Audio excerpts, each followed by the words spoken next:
Еўдакія Лось, верш маці, чытае вучаніца 6 Д класа казачонак Мілена.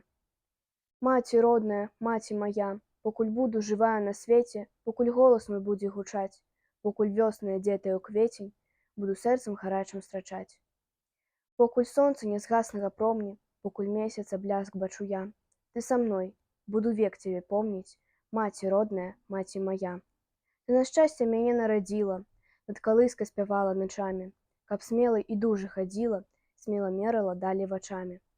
Дзякуй, маці, што мне падарыла ты любоў да зямлі маёй роднай, дзе ўсміхаецца сонца так міла, дзе бягуць хвалі рэк мнагаводных, дзе гамоняць вятры на прадвесні з маладой сакавітую рунню, дзе звіняць салаўіныя песні, лес іграе на тысячах струнах.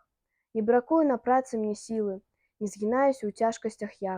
Гэта ты мяне ўсім надзяліла, маці родная, маці мая.